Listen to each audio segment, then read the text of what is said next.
അവസാനം വിലക്ക് വന്നു. ഇന്നമൽ ഖംറു വൽ മൈസിറു വൽ അൻസാബു വൽ അസ്ലാം റിജ്സും മിൻ അമലി ശൈത്താൻ ഫജ്തനിബു. പരിശുദ്ധ ഖുർആൻ വിലക്ക് പറഞ്ഞു. അതോടുകൂടെ സഹാബത്ത് അത് ഉൾക്കൊണ്ടു, അംഗീകരിച്ചു. ആ കള്ളിന്റെ വീപ്പകൾ തച്ചുടച്ച് കളഞ്ഞു. അപ്പൊ ആദ്യകാലത്ത് കള്ള് കുടിച്ച ആളുകളുണ്ടായിരുന്നു. സഹാബത്താണ് മദ്യപിച്ചത്. പക്ഷെ വിലക്ക് വന്നപ്പോൾ അവരതിൽ നിന്ന് ഒഴിഞ്ഞു മാറി. മദീന പള്ളിയിൽ നായ കയറിയിരുന്നു. പ്രത്യേകം ബുഖാരിയിൽ അധ്യായം തന്നെ ഉണ്ട്. നായ കയറിയ പിന്നെ ഒരു സംഭവം. അതെങ്ങനെ മദീനത്തെ പള്ളി നായ കയറുക? ഇന്നും നമ്മളെ പള്ളിയിലൊക്കെ നായക്ക് വേണ്ടി ബാബുൽ കെൽബ് എന്ന് പറഞ്ഞ വാതിൽ തുറന്നിടാൻ പറ്റുമോ? നമ്മൾ ആലോചിച്ച് നോക്ക്. എത്രമാത്രം വിഡ്ഢിത്തമാണ് വഹാബികളുടെ ആശയം എന്ന് പറയുന്നത്. അപ്പൊ നായ കയറിയത് അന്ന് അങ്ങനത്തെ പിന്നെ മേൽക്കൂരയും ഡോറൊന്നും അത്ര സുരക്ഷിതമല്ലാത്ത പള്ളിയായിരുന്നു മസ്ജിദുൻ നബവി. അന്ന് പള്ളിയിൽ നായ അങ്ങനെ ഓട്ടോമാറ്റിക്കലായി കയറി വരൂലേ? എന്നാൽ സർവ്വ നായക്കും വേണ്ടി പള്ളി തുറന്നിക്കാൻ പറ്റുമോ? ഇല്ലല്ലോ. അപ്പൊ പെണ്ണ് ആദ്യകാലത്ത് പോയിട്ടുണ്ട്. അതും പലരും ഒറ്റപ്പെട്ട സ്ത്രീകളായിരുന്നു. വിലക്ക് വന്നതിന് ശേഷം ഒറ്റപ്പെട്ട ചില ആളുകൾ പോയതും അടിച്ചോടിച്ചതും ഒക്കെ നമുക്ക് താരീഖിൽ കാണാൻ സാധിക്കും. അപ്പൊ വിലക്ക് വന്നതിന് ശേഷം, ഏതാ വിലക്ക്? ഹിജാബിന്റെ ആയത്ത്. ആ ആയത്ത് വന്നതിന് ശേഷം പിന്നെ പെണ്ണ് പള്ളി പോയിട്ടില്ല. ആര് പോയിട്ടില്ല? റസൂലുള്ളാഹിന്റെ ഭാര്യമാര്, അവിടുത്തെ പെൺമക്കള്, അവിടുത്തെ വെപ്പാട്ടിമാര്, അവരാരും പള്ളിയിൽ പോയിട്ടില്ല. റസൂലുള്ള പള്ളിയിൽ പോകാൻ നിർദ്ദേശിച്ചിട്ടില്ല. അങ്ങനെ ഉണ്ടെങ്കിൽ റസൂലുള്ള അവിടുത്തെ ഏറ്റവും പുണ്യമുള്ള മദീനത്തെ പള്ളിയിൽ പെണ്ണ് വന്ന് നിസ്കരിക്കൽ പുണ്യമാണ് എന്ന് പ്രത്യേകം പറയും. അങ്ങനെ പറഞ്ഞൊരു ഹദീസ് അല്ല ഒരു ആയത്ത് കേൾപ്പിക്കാൻ ഇവറ്റകൾക്ക് സാധ്യമല്ല. അപ്പൊ എന്നാണ് വിലക്ക് വന്നത്? വിലക്ക് വന്നതോടുകൂടി, ആദ്യകാലത്ത് പോയത് അങ്ങനെയുള്ള സംഭവങ്ങളുണ്ട്. പക്ഷെ വിലക്ക് വന്നതിന് ശേഷം റസൂലുള്ള ഒരു പെണ്ണിനോടും പള്ളി പോകാൻ പറഞ്ഞിട്ടില്ല, പ്രോത്സാഹിപ്പിച്ചിട്ടില്ല, സഹാബത്ത് പ്രോത്സാഹിപ്പിച്ചിട്ടില്ല. നാളിതുവരെയുള്ള പാരമ്പര്യം അതാണ്. വഖർന ഫീ ബുയൂതികുന്ന വലാ തബറജ്ന തബറുജൽ ജാഹിലിയ്യത്തിൽ ഊല. അജ്ഞാതകാലത്തെ പെണ്ണുങ്ങൾ അഴിഞ്ഞാടിയതുപോലെ നിങ്ങൾ വെളിയിലേക്ക് പുറത്തിറങ്ങി പെണ്ണുങ്ങളെ നിങ്ങൾ അഴിഞ്ഞാടാൻ പാടില്ല. വഖർന ഫീ ബുയൂതികുന്ന, നിങ്ങൾ വീട്ടിൽ അടങ്ങി ഒതുങ്ങി നിൽക്കണം. നിങ്ങൾ വീട്ടിലാണ് നിങ്ങൾ അവിടെയാണ് ഭരിക്കേണ്ടത്. അൽമർഅത്തു റാഇയത്തുൻ ഫീ ബൈതി സൗജിഹാ. അതല്ലേ അല്ലാഹുവിന്റെ റസൂൽ പഠിപ്പിച്ചത്. വാഖിംനസ്സലാ, പെണ്ണിന്റെ നിസ്കാര സ്ഥാനം പരിശുദ്ധ ഖുർആൻ നിർദ്ദേശിച്ചു. അവര് വീട്ടിൽ അടങ്ങി ഒതുങ്ങി നിൽക്കണം എന്ന് പറഞ്ഞ അതേ ഖുർആൻ വാഖിംനസ്സലാ, അവരുടെ നിസ്കാര സ്ഥാനം നിർണയിച്ചു. അവർ വീട്ടിൽ നിന്ന് നിസ്കരിക്കട്ടെ. വാഖിംനസ്സലാ വആതീനസ് സക്കാ വഅത്ഇനല്ലാഹ വറസൂലഹു. അവരുടെ നിസ്കാര സ്ഥാനം പോലും പരിശുദ്ധ ഖുർആൻ സൂറത്തുൽ അഹ്സാബ് 33-ാമത്തെ വചനം നമ്മെ പഠിപ്പിച്ചു തരികയാണ്.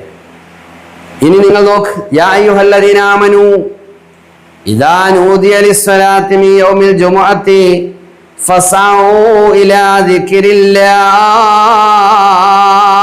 സൂറത്തുൽ ജുമുഅ. അവിടെ ഇദാ നൂദിയ ലിസ്സലാ, സത്യവിശ്വാസികളെ എന്ന് പറഞ്ഞല്ലോ. യാ അയ്യുഹല്ലദീന ആമനൂ, ഓ സത്യവിശ്വാസികളെ, ഇദാ നൂദിയ ലിസ്സലാ, ഇദാ നൂദിയ ലിസ്സലാ, നിസ്കാരത്തിന് വേണ്ടി അഥവാ വെള്ളിയാഴ്ച ദിവസം ജുമാക്ക് വേണ്ടി നിങ്ങളെ വിളിക്കപ്പെട്ട് കഴിഞ്ഞാൽ ആരോടാ പറയണത്? യാ അയ്യുഹല്ലദീന ആമനു. ആമന, ആമന, ആമനു. എന്താ അതിനർത്ഥം?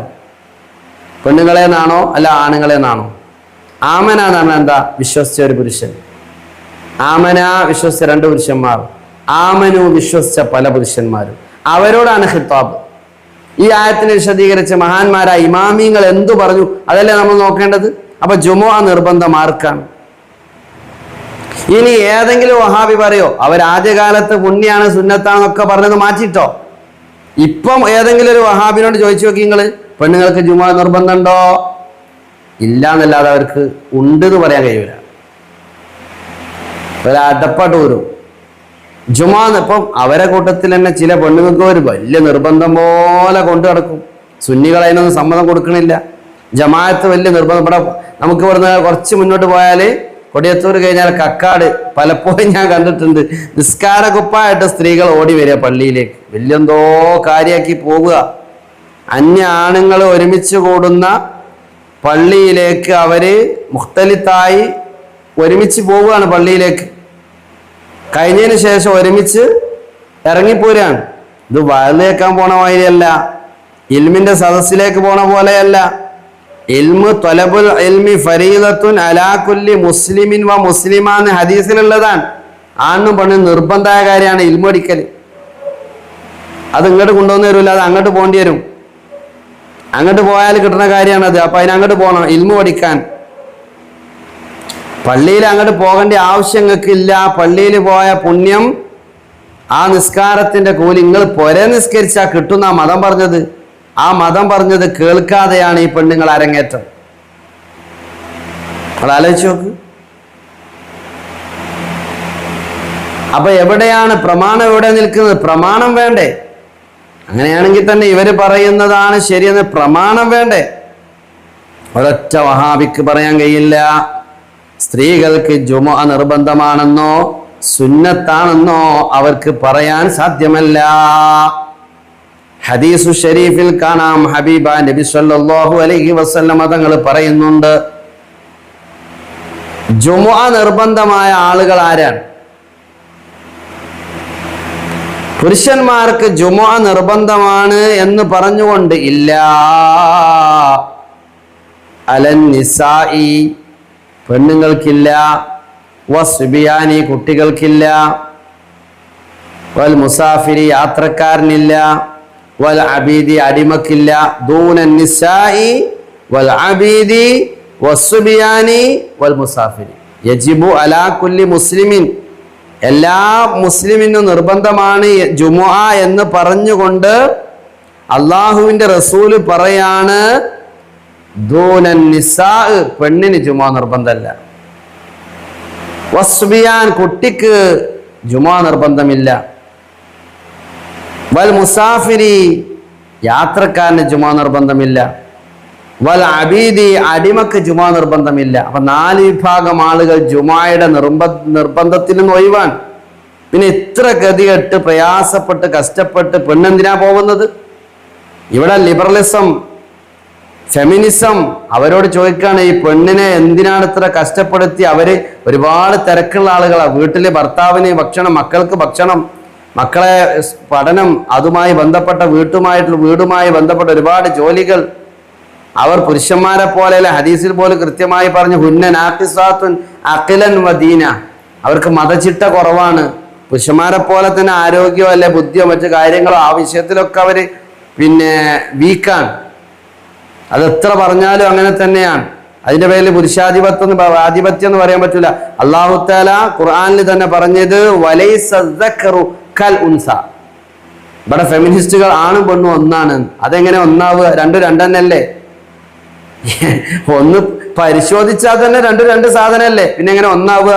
പരിശുദ്ധ ഖുർആൻ കൃത്യമായി പറഞ്ഞു, വലൈസ ദക്കറു കൽ ഉൻസ, സ്ത്രീയും പുരുഷനും ഒന്നല്ല. അപ്പൊ അതുകൊണ്ട് തന്നെ ആ സ്ത്രീക്ക് പരിശുദ്ധ ഇസ്ലാം അവൾ വെളിയിലോട്ട് ഇറങ്ങുന്ന കാര്യത്തിലൊക്കെ ചില ഡിമാൻഡുകൾ, നിബന്ധനകൾ വെച്ചു. അങ്ങനെ കുത്തഴിഞ്ഞ് വിടാൻ പറ്റില്ല. പലചരക്ക് കടയിലെ വസ്തുക്കളെ പോലെ അല്ലെങ്കിൽ മീൻ മാർക്കറ്റിലെ മത്സ്യങ്ങളെ പോലെ പെണ്ണിനെ പ്രദർശിപ്പിക്കേണ്ടതല്ല എന്ന് പഠിപ്പിച്ച മതമാണ് പരിശുദ്ധ ഇസ്ലാം. അത് അവൾക്ക് അവകാശങ്ങൾ വകവെച്ചു കൊടുക്കുകയാണ്, അവൾക്ക് പരിഗണന കൊടുക്കുകയാണ്, അവൾക്ക് അംഗീകാരം കൊടുക്കുകയാണ്. ഇപ്പൊ ജ്വല്ലറിയിൽ നിങ്ങൾ കണ്ടില്ലേ, സ്വർണം, ആ സ്വർണത്തിന്റെ വിലയാണ് ഒരു പെണ്ണിനുള്ളത്.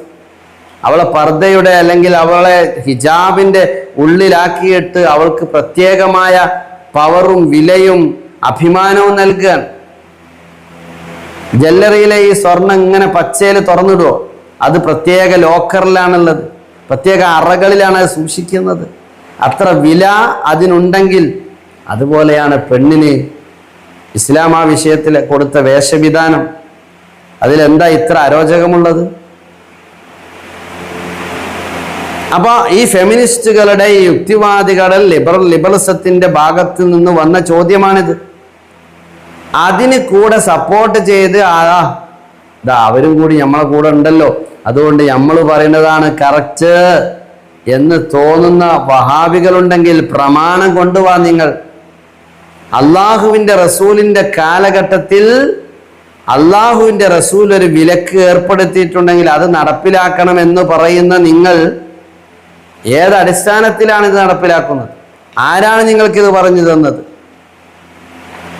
നോക്കൂ, നിങ്ങൾ മഹാന്മാരായ ആളുകൾ കർണഫി ബുയൂത്തിക്കുന്ന എന്ന് പറയുന്ന വിശുദ്ധ ഖുർആനിലെ സൂറത്തുൽ അഹ്സാബിലെ ഈ വചനത്തിന്റെ വ്യാഖ്യാനത്തിൽ ബഹുമാനപ്പെട്ട ഇബ്നു ഹജറുൽ ഹൈതമി റളിയല്ലാഹു തആല അൻഹു പറയാൻ, വലാ യഹ്ളുർനൽ ജമാഅത്തി, പെണ്ണുങ്ങൾ ജമാഅത്തിന് ഹാജരാവേണ്ട ആവശ്യമില്ല. കാരണം ലിഖൗലിഹി തആല വഖർന ഫി ബുയൂത്തികുന്ന, ഇമാമിങ്ങൾ പറഞ്ഞതിനെ ചവറ്റുകൊട്ടയിലേക്ക് വലിച്ചെറിയുന്ന വഹാബിസമേ, നിങ്ങൾക്ക് പറ്റിയ ഏറ്റവും വലിയ ഭീമ അബദ്ധം ഇതാണ്. ഇമാമിങ്ങളെ വാക്കുകളെ ഖുർആനും ഹദീസും നോക്കിയിട്ട് നേരിട്ട് അതിനെ വ്യാഖ്യാനിച്ച് കാര്യം മനസ്സിലാക്കണമെന്ന് പറയുന്ന വഹാബികളെ ഭീമ അബദ്ധമാണത്. ഇത് പഠിച്ച് അവരാരും ഇത് കണ്ടിട്ടില്ല, ഈ ഹദീസുകളൊന്നും കണ്ടിട്ടില്ല. അവരാ ഹദീസുകളൊക്കെ കണ്ട് അത് ഒരുമിച്ച് കൂട്ടി ചെയ്ത് അത് വെച്ചുകൊണ്ടാണ് അവർ കാര്യങ്ങൾ പറയുന്നത്. അപ്പോൾ ആ വിഷയത്തിൽ നമ്മൾ സുന്നികളായ ആളുകൾ അവലംബിക്കേണ്ടത് അയിമ്മത്ത് മുജ്തഹിദീങ്ങളുടെ അഭിപ്രായങ്ങളെയാണ്. മാത്രമല്ല, പ്രമാണങ്ങൾ അവരുടെ കൂടെ ഉണ്ടോ? പ്രമാണങ്ങൾ അവരുടെ കൂടെ ഇല്ലല്ലോ. എന്താണ് പ്രമാണങ്ങൾ പറയുന്നത്? ഖുർആൻ പറഞ്ഞത് പറഞ്ഞു വഖർന ഫീ ബുയൂത്തികുന്ന, വിശുദ്ധമായ ഖുർആൻ പറഞ്ഞ കൃത്യമായ വചനം നിങ്ങളെ കേൾപ്പിച്ചു. ഇനി ഹദീസ്, ബഹുമാനപ്പെട്ട ഹബീബ് റസൂലുള്ളാഹി സ്വല്ലല്ലാഹു അലൈഹി വസല്ലമ തങ്ങളടുത്തേക്ക് ഇതുമായി ബന്ധപ്പെട്ട് പലരും വന്ന് ചോദിച്ചിട്ടുണ്ട്. കാരണം പെണ്ണിന് അങ്ങനെ ഒരു സമ്പ്രദായം ഇല്ല. മുമ്പ് പെണ്ണുങ്ങളൊക്കെ വന്നിട്ടുണ്ടെങ്കിലും വിലക്ക് വന്നതിന് ശേഷം പിന്നെ സ്ത്രീ പള്ളിയിലേക്ക് പോയിട്ടില്ല. എന്നാൽ ഒറ്റപ്പെട്ട ചില ആളുകൾ അതിന് ശ്രമം നടത്തിയിട്ടുണ്ട്, അതും ഹദീസിലുണ്ട്. ഉണ്ടായിരുന്നുവെങ്കിൽ അള്ളാഹുവിന്റെ റസൂലിന്റെ ഭാര്യമാരെ സജീവമായി ജുമാ ജമാഅത്തിന് പങ്കെടുപ്പിക്കുമായിരുന്നില്ലേ? അവിടുത്തെ മക്കളെ പങ്കെടുപ്പിക്കുമായിരുന്നില്ലേ? അവിടുത്തെ മൗലയാത്തുകളെ പങ്കെടുപ്പിക്കുമായിരുന്നില്ലേ? അവിടുത്തെ വെപ്പാട്ടിമാരെ പങ്കെടുപ്പിക്കുമായിരുന്നില്ലേ? അങ്ങനെ സംഭവിച്ചിട്ടില്ല. സംഭവിക്കാത്തത് കൊണ്ടാണ് ബഹുമാനപ്പെട്ട മഹദിയാകുന്ന ഉമ്മു ഹുമൈദിനി സാഇദി റളിയല്ലാഹു തആല അൻഹ ആരംഭ റസൂലുള്ളാഹി സ്വല്ലല്ലാഹു അലൈഹി വസല്ലമ തങ്ങളെ മുമ്പിലേക്ക് വന്നു. അന്നഹ ജാഅത്തിൻ നബിയ സ്വല്ലല്ലാഹു അലൈഹി വസല്ലം, മഹദി റസൂലുള്ളാഹിന്റെ അടുത്തേക്ക് വന്നു. ഫഖാലത് യാ റസൂലല്ലാഹ്, അല്ലാഹുവിന്റെ റസൂലേ, ഇന്നി ഉഹിബ്ബുസ് സ്വലാത്ത മഅക യാ റസൂലല്ലാഹ്, അല്ലാഹുവിന്റെ റസൂലേ, അങ്ങയോടൊപ്പം മദീനത്തെ പള്ളിയിൽ അങ്ങ് നേതൃത്വം കൊടുക്കുന്ന ആ ജമാഅത്തിന് അങ്ങയുടെ ബാക്കിൽ ഒരാളായി, ഞാൻ മാത്രമല്ല, ഞാൻ സ്ത്രീകളുടെ ഒരു പ്രതിനിധിയായിട്ടാണ് വന്നത്. അവർക്ക് വേണ്ടി ശബ്ദിക്കാനാണ് ഞാൻ വന്നത്. അല്ലാഹുവിന്റെ റസൂലേ, ഈ അഭിപ്രായം ഒന്ന് നിങ്ങൾ കേൾക്കൂ. അങ്ങ് ജമാഅത്തിന് നേതൃത്വം നൽകുന്ന മദീനത്തെ പള്ളി, അങ്ങയുടെ ബാക്കിൽ സച്ചരിതരായ സ്വഹാബത്ത്, അവരെ കൂടെ ഞങ്ങൾ നിസ്കരിക്കാൻ എനിക്കിഷ്ടാണ് എന്ന് നബിയുടെ അടുത്തേക്ക് വന്ന് അനുവാദം ചോദിക്കുകയാണ്. അപ്പൊ ഫഖാൽ, ഹബീബ റസൂലുള്ളാഹി സല്ലല്ലാഹു അലൈഹി വസല്ലമ പ്രതിവചിച്ചു, ഉമ്മു ഹുമൈദിനി വന്നോളൂ, പള്ളിയിലേക്ക് വന്നോളൂ. അങ്ങനെ ഒരു ചോദ്യം തന്നെ അവിടെ ഉണ്ടാകാനുള്ള കാരണം എന്താ? അങ്ങനെ ഒരു സമ്പ്രദായം റസൂലുള്ളാഹിന്റെ കാലത്തില്ല. റസൂലുള്ളാഹിന്റെ കാലത്ത് അങ്ങനെ ജുമാ ജമാഅത്തിന് പെണ്ണുങ്ങൾ അങ്ങനെ കുത്തഴിഞ്ഞ് ഇങ്ങോട്ട് ഒഴുകി വന്നിട്ടുണ്ടായിരുന്നുവെങ്കിൽ ഒരു വിലക്ക് അവിടെ ഉണ്ടായിട്ടുണ്ടായിരുന്നില്ല എങ്കിൽ ഈ ഉമ്മു ഹുമൈദിനി സായിദിയുടെ ചോദ്യം ഉണ്ടാകുമായിരുന്നില്ല. അപ്പൊ അങ്ങനെ സമ്പ്രദായം അവിടെ ഇല്ലാത്തത് കൊണ്ടാണ് ഒറ്റപ്പെട്ട ഈ ചോദ്യം വന്നത്. അപ്പോൾ റസൂലുള്ളാഹി സ്വല്ലല്ലാഹു അലൈഹി വസല്ലം പറഞ്ഞ മറുപടി എന്താ? ഖദ് അലിംതു അന്നകി തുഹിബ്ബീന സ്വലാത്ത മഈ, മോളെ ഉമ്മു ഹുമൈദിനി സായിദി, നിനക്ക് എൻ്റെ കൂടെ മദീനത്തെ പള്ളിയിൽ വന്ന് നിസ്കരിക്കാൻ ഇഷ്ടമുണ്ടെന്ന് എനിക്കറിയാം. എൻ്റെ ബാക്കിൽ നിസ്കരിക്കുന്ന മഹാരഥന്മാരായ സ്വഹാബത്തിന്റെ കൂടെ നിസ്കരിക്കണമെന്ന് നിനക്ക് ഇഷ്ടമുണ്ടെന്ന് എനിക്കറിയാം എന്ന് പറഞ്ഞുകൊണ്ട് റസൂലുള്ള പറഞ്ഞു കൊടുക്കണം. എന്താ അറിയോ? മോളെ, അതൊക്കെ ശരിയാ, പക്ഷേ വസലാതുകി ഫീ ബൈതുകി ഖൈറു മിൻ സലാതികി ഫീ ഹുജ്റതികി, നിനക്ക് നിന്റെ വീട്ടിൽ വെച്ചുകൊണ്ട് നിസ്കരിക്കലാണ് നിന്റെ ആ ഹുജ്റയിൽ വെച്ചുകൊണ്ട് നിസ്കരിക്കുന്നതിനേക്കാൾ നിനക്ക് ഉത്തമം. നിന്റെ പ്രൈവറ്റ് റൂമിൽ വെച്ചുകൊണ്ട് നിസ്കരിക്കുന്ന നിസ്കാരമുണ്ടല്ലോ, ആ നിസ്കാരത്തിനേക്കാൾ നിനക്ക് ഖൈറ് നിന്റെ വീട്ടിൽ വെച്ചുകൊണ്ട് നിസ്കരിക്കലാണ്. അഥവാ വീട്ടിന്റെ കോലായിൽ വെച്ചുകൊണ്ട് നിസ്കരിക്കുന്ന നിസ്കാരത്തേക്കാൾ നിനക്ക് ഉത്തമം നിന്റെ വീട്ടിൽ വെച്ചുകൊണ്ടാണ്. വസലാതുക ഫീ ഹുജ്റതിക ഖൈറു മിൻ സ്വലാതിക ഫീ ദാരിക, നിന്റെ വീട്ടിൽ വെച്ചുകൊണ്ട് നീ നിസ്കരിക്കുന്നതിനേക്കാൾ നിനക്ക് ഉത്തമം നിന്റെ ഹുജ്റയിൽ വെച്ചുകൊണ്ടാണ്, അഥവാ നിന്റെ പ്രൈവറ്റ് റൂമിൽ വെച്ചുകൊണ്ടാണ്. വസലാതുകി ഫീ ദാരികി, നിന്റെ വീട്ടിൽ വെച്ചുകൊണ്ടുള്ള നിന്റെ നിസ്കാരം ഖൈറു മിൻ സ്വലാതുകി ഫീ മസ്ജിദി ഖൗമികി, നിന്റെ ജനതയുടെ പള്ളിയിൽ വെച്ചുകൊണ്ട് നിന്റെ ഗോത്രക്കാരുടെ നിന്റെ ഗോത്രവാസികളുടെ ആ പള്ളിയിൽ വെച്ചുകൊണ്ട് നിസ്കരിക്കുന്നതിനേക്കാൾ നിനക്കുത്തമം നിന്റെ വീട്ടിൽ വെച്ചുകൊണ്ട് നിസ്കരിക്കലാണ് മോളെ. മാത്രമല്ല വസലാതുകി ഫീ മസ്ജിദി ഖൗമികി ഖൈറു മിൻ സലാതുകി ഫീ മസ്ജിദി, നിന്റെ ഗോത്രക്കാരുടെ പള്ളിയിൽ വെച്ചുകൊണ്ട് നിസ്കരിക്കലാണ് എന്റെ മദീനത്തെ പള്ളിയിൽ വന്ന് നിസ്കരിക്കുന്നതിനേക്കാൾ നിനക്കുത്തമം. അഥവാ നിന്റെ ഗോത്രക്കാരെ പള്ളി എന്ന് പറഞ്ഞാൽ അവിടെ പരിസരത്ത് പെണ്ണുങ്ങൾക്കായിട്ടൊരു പള്ളി, ഒരു നിസ്കാര ഇടം ഉണ്ടാക്കിയിട്ടുണ്ടെങ്കിൽ അവിടെ വെച്ചുകൊണ്ട് നിസ്കരിക്കലാണ് എൻ്റെ അന്യപുരുഷന്മാരുള്ള മദീനത്തെ പള്ളി. മദീനത്തെ പള്ളി എന്ന് പറഞ്ഞാൽ അത് സാധാരണ പള്ളിയല്ലല്ലോ, 1000 റക്അത്തിന്റെ പ്രതിഫലമുള്ള മദീനത്തെ പള്ളി. ഇമാമത്ത് നിൽക്കുന്നത് ആരാ? അള്ളാഹുവിന്റെ റസൂല്. ആരാ തുടരുന്നത്? മഅ്മൂമിങ്ങൾ ആരാ? സ്വഹാബത്ത്. സയ്യിദുനാ സിദ്ദീഖ് റളിയല്ലാഹു അൻഹു, സയ്യിദുനാ ഫാറൂഖ് റളിയല്ലാഹു അൻഹു, ഈ മഹാന്മാരുള്ള അവരോടൊപ്പം നിസ്കരിക്കുന്നതല്ല ഉത്തമം.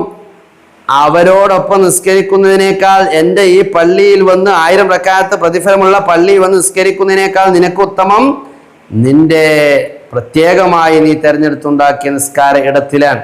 അതിനേക്കാൾ ഉത്തമം നിന്റെ വീട്ടിന്റെ കോലായിൽ വെച്ച് നിസ്കരിക്കലാണ്. അതിനേക്കാൾ ഉത്തമം നിന്റെ വീട്ടിന്റെ ഉള്ളിൽ വെച്ചുകൊണ്ട് നിസ്കരിക്കലാണ് ഉത്തമമെന്ന് ഹബീബായ നബി സല്ലല്ലാഹു അലൈഹി വസല്ലമ ഉമ്മു ഹുമൈദിൻ സാഇദി റളിയല്ലാഹു അൻഹയോട് പറയുകയാണ്. നോക്കൂ, അപ്പൊ അത് പുണ്യമുള്ള കാര്യമായിരുന്നുവെങ്കിൽ, അന്ന് അത് നടപ്പിലായ ഒരു സമ്പ്രദായമായിരുന്നുവെങ്കിൽ, പെണ്ണ് പള്ളിയിൽ ജുമാക്കും ജമാഅത്തിന് പോകുന്ന എന്ന് പറയുന്ന ഒരു സിറ്റുവേഷൻ അന്ന് ഉണ്ടായിരുന്നുവെങ്കിൽ അള്ളാഹുവിന്റെ റസൂലിനോട് ഈ ചോദ്യം ചോദിക്കേണ്ട ആവശ്യമില്ല. ചോദ്യം ചോദിച്ചപ്പോൾ അള്ളാഹുവിന്റെ റസൂല് ഏറ്റവും പുണ്യമുള്ള എൻ്റെ ഈ പള്ളിയിൽ വന്ന് നിസ്കരിക്കുന്നതിനേക്കാൾ നിനക്ക് ഉത്തമം, സ്ത്രീ സമൂഹത്തിന് ഉത്തമം നിങ്ങളുടെ വീട്ടിന്റെ ഉള്ളിൽ വെച്ചുകൊണ്ട് നിസ്കരിക്കലാണ് എന്നാണ് അള്ളാഹുവിന്റെ റസൂല് പറഞ്ഞത്.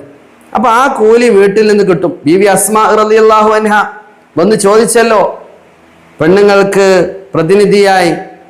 അപ്പൊ റസൂലുള്ളാഹി സ്വല്ലല്ലാഹു അലൈഹി വസല്ലം പറഞ്ഞ മറുപടി എന്താ? വീട്ടിൽ നിസ്കരിക്കലാണ് നല്ലത്, വീട്ടിൽ നിസ്കരിക്കലാണ് നല്ലത്. മാത്രമല്ല ഹദീസിൽ കൃത്യമായി പറഞ്ഞു ഖൈറു മസാജിദിൻ നിസാ. ഇമാം ബൈഹഖി റളിയല്ലാഹു തആല അൻഹു തന്റെ സുനനിൽ ഈ കാര്യം രേഖപ്പെടുത്തിയിട്ടുണ്ട്.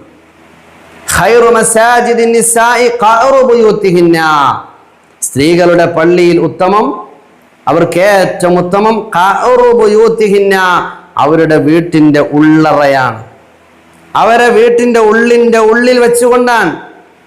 ബഹുമാനപ്പെട്ട ഇമാം ബൈഹഖി റളിയല്ലാഹു അൻഹു തന്റെ സുനനുൽ കുബ്രയിൽ ഈ ഹദീസ് രേഖപ്പെടുത്തിയിട്ടുണ്ട്. ഇതൊക്കെ പ്രമാണമാണ്.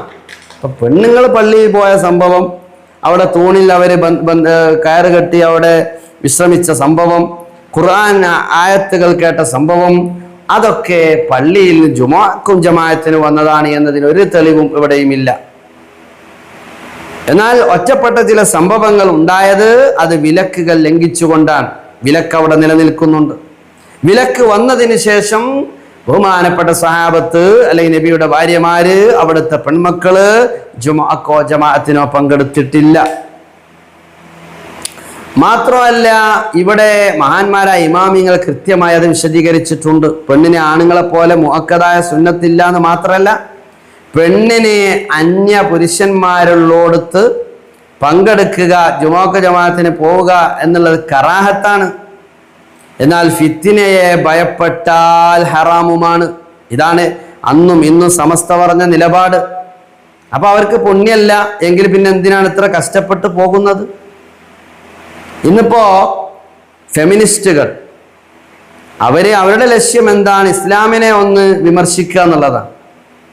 അവർക്ക് പെണ്ണ് കുത്തഴിഞ്ഞ രീതിയിൽ അവരുടെ ഇഷ്ടത്തിന് താന്തോന്യത്തിന് അനുസൃതമായി പെണ്ണ് തുള്ളണം, എല്ലായിടത്തും പെണ്ണ് വേണം.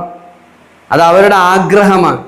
അവർക്കൊപ്പം നിന്നുകൊണ്ട് റാം മൂളുന്ന ഇവിടുത്തെ വഹാബി പുരോഹിതന്മാർ, വഹാബികൾ, അവർ നേരിടേണ്ടി വരുന്ന ചോദ്യം പലതാണ്. ഇപ്പോൾ വഹാബികൾ ശരിക്ക് പെണ്ണുങ്ങളെ കഷ്ടപ്പെടുത്തല്ലേ? ജുമാക്കും ജമാഅത്തിനും പള്ളിയിലൊരു പ്രത്യേക ഇടം കണ്ടെത്തി നേരെ പള്ളി കൊണ്ടുവന്നിട്ട് ഇമാമിൻ്റെ നേരെ ബാക്കിൽ നിൽക്കാൻ അവർക്ക് അവകാശം കൊടുക്കുന്നുണ്ടോ? ശരിക്കും അവകാശ നിഷേധമാണ്. നാളെ ഫെമിനിസ്റ്റുകൾ ഈ ചോദ്യം ചോദിച്ചാൽ അത് നേരിടാൻ വഹാബികൾക്കാവുമോ? ഇല്ലല്ലോ. കാരണം പള്ളിയിൽ ഒരു മുഅദ്ദിൻ്റെ പോസ്റ്റ് പോലും പെണ്ണിന് കൊടുക്കുന്നുണ്ടോ? ഏത് മുജാഹിദിൻ്റെ പള്ളിയിലാണ് മുഅദ്ദിനുള്ളത്? മുഅദ്ദിനത്ത് ഏത് പെണ്ണിൻ്റെ പള്ളിയിലാണ് പെണ്ണ് ഇമാമ? ഏത് മുജാഹിദ് പള്ളിയിലാണ് പെണ്ണ് ഇമാമ? അത് ആ അധികാരം അവർക്ക് കൊടുത്തോ? ഖുത്ബ ഓതാനുള്ള അധികാരം കൊടുത്തോ? ഖാദി സ്ഥാനം കൊടുത്തോ? ഇമാമത്തിന്റെ സ്ഥാനം കൊടുത്തോ? ഏത് മുജാഹിദ് പള്ളിയിലാണുള്ളത്?